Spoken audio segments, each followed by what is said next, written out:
Hello and welcome to another Doctor's Assistant 1 video. Today I'm doing another movie review type thing, or my thoughts on insert movie title here, or TV show even occasionally.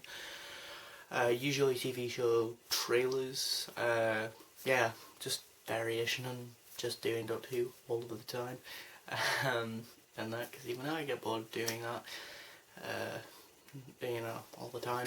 But yeah, the movie that has just fallen on the floor and on DVD was Bumblebee, basically.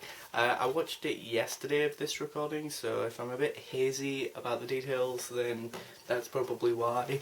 And also, the other thing I was going to say is that this will of course include spoilers for the film and that.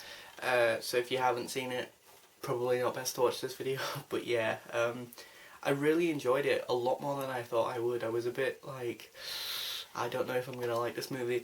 I mean, my history, as it were, with Transformers as a franchise, I've watched some of the animated show, like Generation 1 I think it's called, or G1 I think it's called.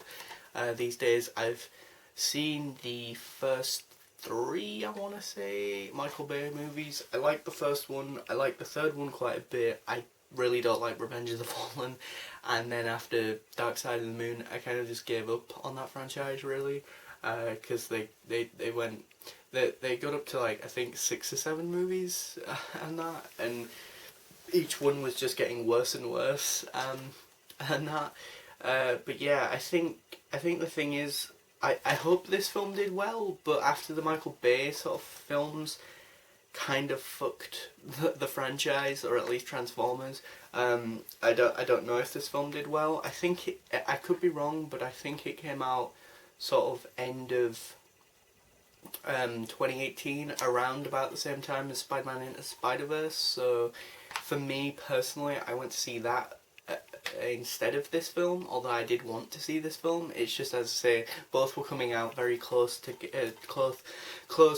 within close proximity, I guess, of each other. So in my head I was just like, if I can only see one, I'd rather see Spider-Man Into Spider-Verse. Which, yeah, I'm kind of a little bit bummed about that. I mean, don't get me wrong, that movie is phenomenal and fantastic in its own right, but this film's pretty cool too. It has this, like, it really is a big 80s movie, so if you're into like 80s nostalgia, or have nostalgia for the 80s even, this is probably the film for you. If you really, really like the Transformers, this is ideally the film for you as well, because it's a lot more sort of, pays a lot more homage, homage, is that the right word? Honour and respect basically to that sort of franchise. You know, the film starts on Cybertron, which really isn't a spoiler, because I'm like 90% sure from what I remember the movie trailers for this film, they had the parts of Cybertron in the film trailer even. There's only like 3 parts with like Bumblebee and Optimus Prime and or Cybertron. Well, 2 ones specifically on Cybertron. One is an after credit scene, which I quite liked as well actually. Optimus Prime's barely in this film, which kind of makes sense I guess, seeing as it is called Bumblebee. They kind of set it up as though there might be a sequel, but obviously I'm assuming it depends on how well the first film did, which I'm not sure how well it did do. Hopefully it did well, but again, I'm not sure. The Decepticons are quite ruthless in this, the bad guys. Like, they can like literally like obliterate and all, like splatter these humans. Like, they make them into this like goop, which is just awful.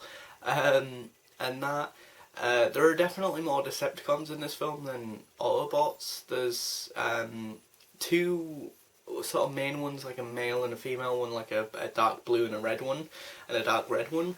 And then there's also, I think, one that's like that Starscream. Also on Cybertron though, there is Soundwave and Shockwave, which is really cool because they're 2 of my favourite like Decepticons.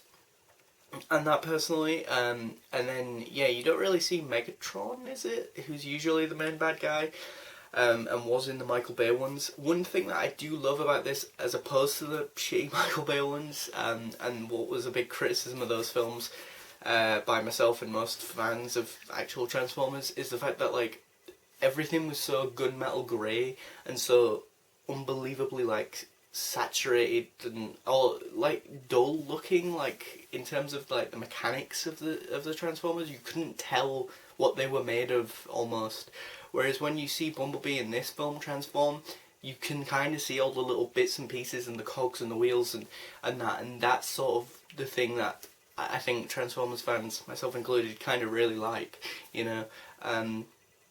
And that being able to pinpoint and see all the little cogs and wheels and things turning and transforming, you know, just makes it more fluid, organic and real at the end of the day, you know, like Bumblebee or Optimus Prime or, you know, Shockwave or Soundwave or whatever, you know, characters are more real and more grounded and that, you know, or the act of them also transforming from the sort of normal sort of robot like character to the car is more of a, as I say, fluid, natural sort of transformation for them, you know, as opposed to like, you know, in the Michael Bay ones where it just sort of felt really clunky and weird, and that.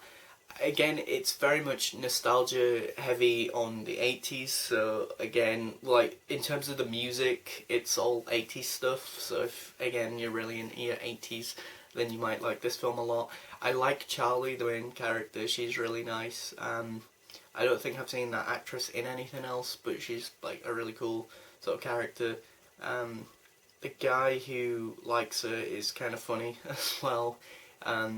He's not, you know, super good, like, in terms of the character, like, the way the character's written isn't great, like, he's just sort of there, but he is funny here and there. Like, that's the thing, like, they might not have the most, you know, mind-blowing characters, but the humour is there as well, although I think, I don't know, it could balance the sort of humour and the action and the sort of, there's humour, there's action, and there's sort of like a bit of like emotional stuff, and I think it all gets kind of gooped up into one mess of sorts. I really do mainly think the appeal of this is how much of a Transformers fan you are, and how much you like Bumblebee, and especially maybe his original design, in so much as like a car, as well as maybe even the sort of tall Transformer-y thing, because he kind of looks more like how I kind of vaguely remember him looking in the animated series. But then also when he is in attack mode, he kind of has like this like thing over his head where it kind of looks more like the Bumblebee from the Michael Bay movies as well. They do have a little bit of a nod to the Michael Bay movies where they do have him transform into, eventually, near the latter end of the film, a more up-to-date modern car, you know, yellow car, as opposed to the old sort of yellow Beetle type car that he normally is in the film, you know. But yeah, I oddly liked the music. The music was pretty cool. It's kind of weird watching this in November because it was very much shot like in places that were like really summery, and it felt like a summer movie, even though again I think it came out sort of this time last year, so sort of end of 2018. So again, it's kind of weird that it's all very, you know, sort of nice looking. The army people are very, you know, obviously bad and annoying and that, and yeah, it's kind of weird to think that they all like try and attack Bumblebee when Bumblebee very rarely actually attacks them. There's like one scene where he full on goes kill mode and tries killing a bunch of the soldiers, but other than that, Bumblebee's pretty merciful and peaceful and is a pacifist, and that. It's just these army dudes are relentless. Although one of those characters does change towards the end of the film, which I thought was a nice sort of twist, I guess, or a nice redemption and character arc for that guy to go on, I guess. And that, but yeah, I really like this film a lot more than I thought I would. I like the inclusion of the fall of Cybertron. That was pretty cool. I vaguely kind of had an idea of maybe that happening in the film, but I didn't think it would be right at the beginning, honestly. I thought it'd be middle to end of the film as opposed to right at the beginning of the film. But yeah, yeah, I really enjoyed it, and I'd recommend it to anyone who's a huge Transformers fan. Thanks for watching. Comment, rate and subscribe.